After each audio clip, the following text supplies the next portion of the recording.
오늘 본문의 내용은요, 롯이 소알에서 지내는 것이 두려워 두 딸과 함께 나와 산속 굴에 거주를 하게 됩니다. 롯의 두 딸은 배필이 될 사람이 없다며 아버지를 통해서 후손을 이어가자고 합니다. 딸들이 아버지에게 술을 먹여 동침하게 되고요. 그 결과 큰 딸은 모압 자손의 조상인 모압을, 또 작은 딸은 암몬 자손의 조상인 베나미를 낳게 되었다라는 내용이 오늘 본문의 내용입니다. 오늘 이 본문을 통해서 우리가 좀 살펴볼 게 있어요. 우선적으로 성경을 읽을 때 지금 관점에서 성경을 이해하시면 오해가 생깁니다. 이 부분을 먼저 이해하시기를 바랍니다. 예를 들면 요즘은 친족 결혼, 근친혼이 일어나지를 않습니다. 법으로 정해놓은 데가 있고 또 그렇지 않은 데도 있지만 되도록이면 근친혼을 하지 않게 되죠. 가까운 친척들과 결혼하지 않습니다. 이유는 유전병도 있고 여러 가지 문제들이 생기죠. 그러나 우리가 알고 있듯이 중세만 해도 근친혼은 아주 비일비재했었어요. 그러니까 사촌끼리 결혼하는 거 당연한 일이에요. 성경에도 사촌끼리 친척끼리 결혼하는 일들 일어나게 됩니다. 그래서 이거 좀 윤리적이지 못해 이렇게 바라보면 안 되고요. 그 시대의 상황으로 봐야 돼요.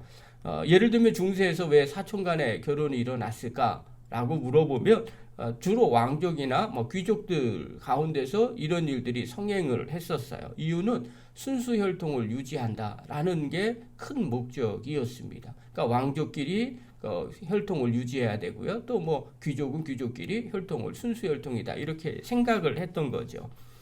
그러니까 그때 당시로 그럴 수 있어 이렇게 생각을 하는 거죠. 지금은 순수 혈통이 어디 있겠어요? 그게 무슨 의미가 있어요? 오히려 부정적인 게 더 많게 되죠. 또 윤리적으로도 문제가 생기니까 제한을 하게 된 거라고 이해를 하시면 됩니다.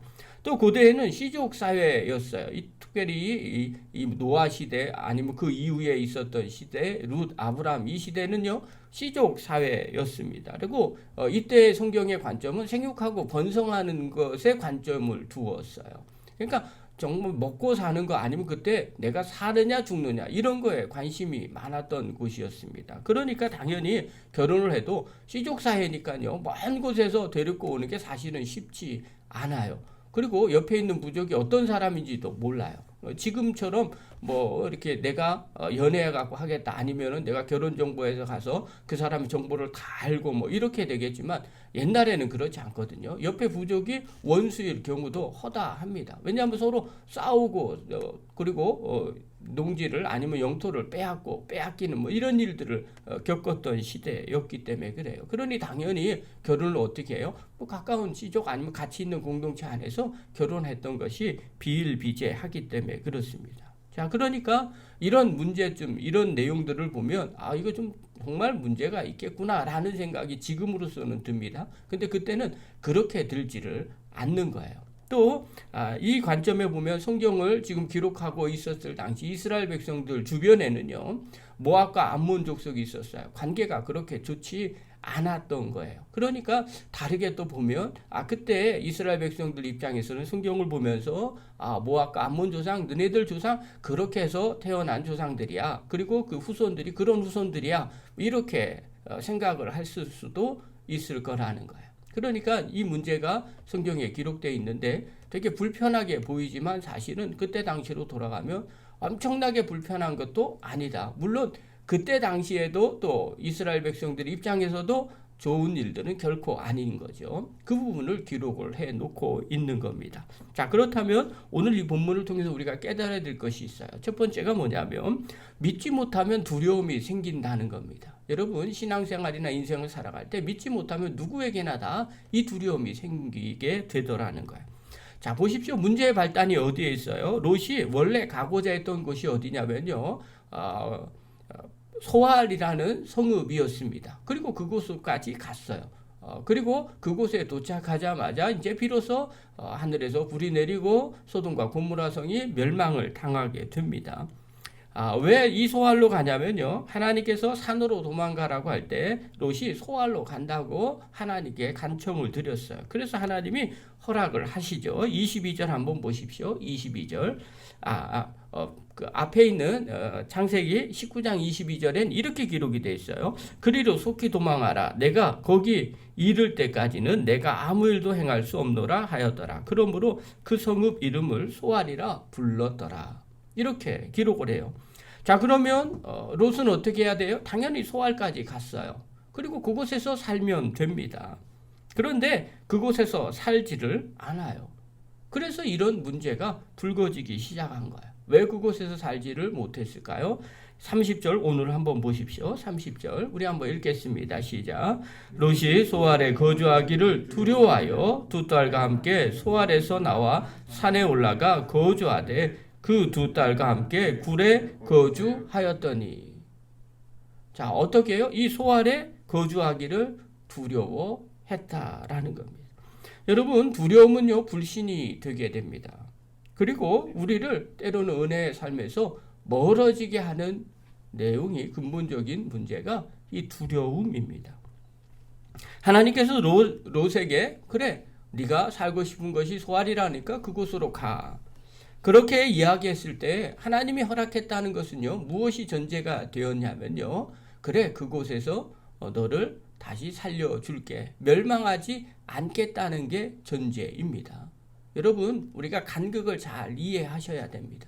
때로는 누군가가 그래 네가 하고 싶은 대로 한번 해봐 이렇게 허락했다는 건 최소한 그 사람의 그가 하는 행위들을 반대하지 않겠다는 의미가 그 안에 담겨 있는 거죠. 하나님이 소알 땅으로 가라고 하고 또 그곳에 갈 때까지 멸망하지 않았다는 것은 롯을 살리기 위함이었습니다. 또 지키고자 하는 하나님의 마음이 그곳에 담겨져 있죠. 그러나 롯은 어때요? 그곳에서 두려워하고 있어요.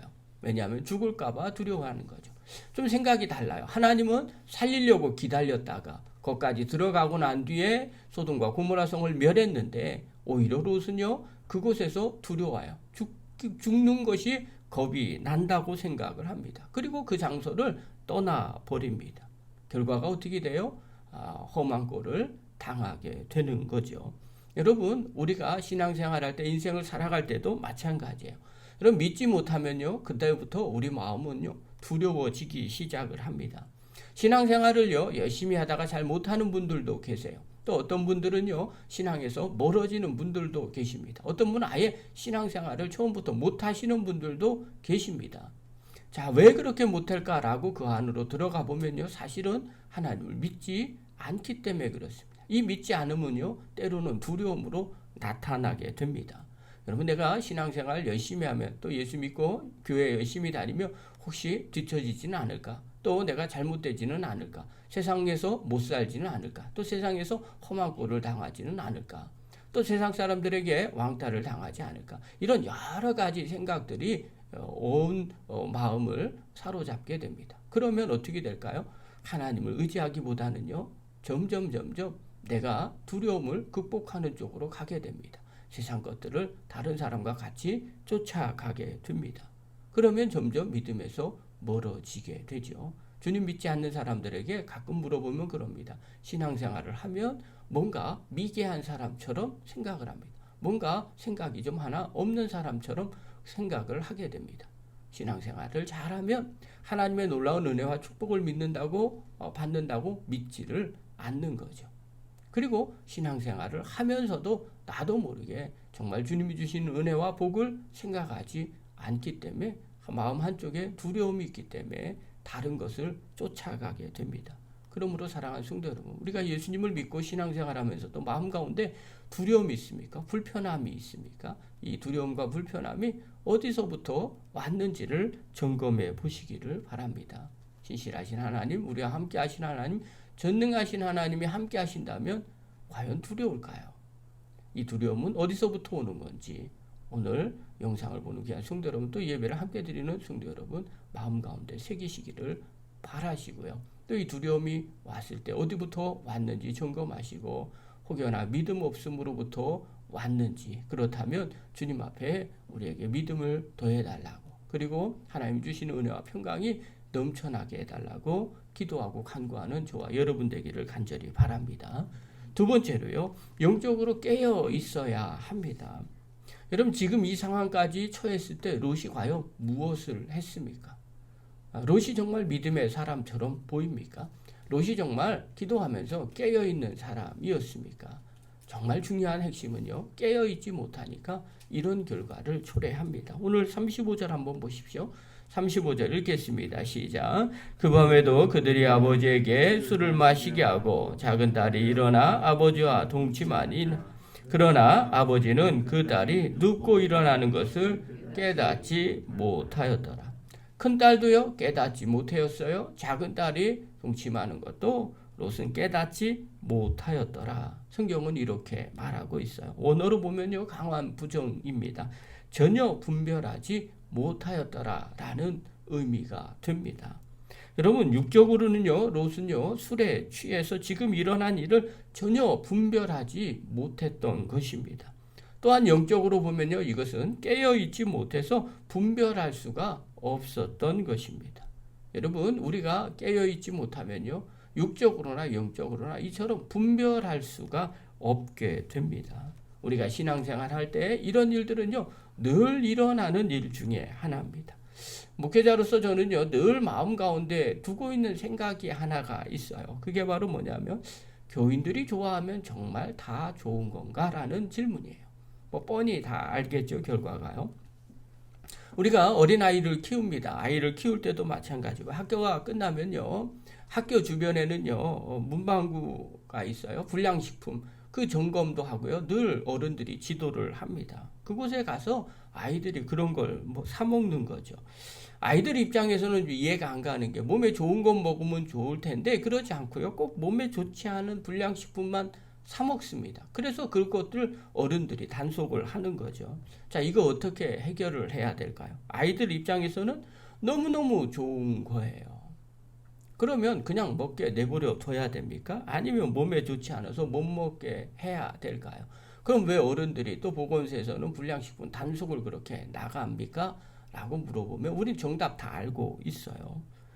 몸에 좋지 않은 건 먹지 않게 하는 게 맞다는 거예요. 그럼 아이들 입장에서는 어떨까요? 너무너무 야속한 거죠. 자기 기분에 맞춰주지 않는다고 어른들이 밉다고 얘기할지 모릅니다. 그러나 무엇이 옳은 것일까요? 무엇이 맞는 걸까요? 여러분 신앙도 깨어있는 사람은요 영적인 것에 관심이 있습니다. 그것이 즐거운 거죠. 이것은 영적으로 깨어있는 사람들의 모습입니다. 반면에 영적으로 깨어있지 않은 사람은요 육적인 것에만 관심이 많습니다. 그때 어떻게 해야 될까요? 그 사람에게 있어서는요 육적인 것이 자기의 만족이 되고요 즐거움이 됩니다. 그것이 진리는 결코 아니라는 거예요.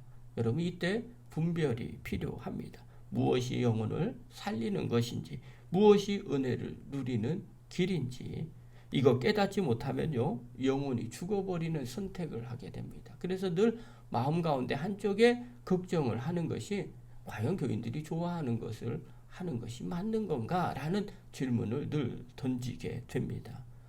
우리가 육적인 것을 좋아하게 되다 보면 나도 모르게 망하는 길로 가기 때문에 그렇습니다.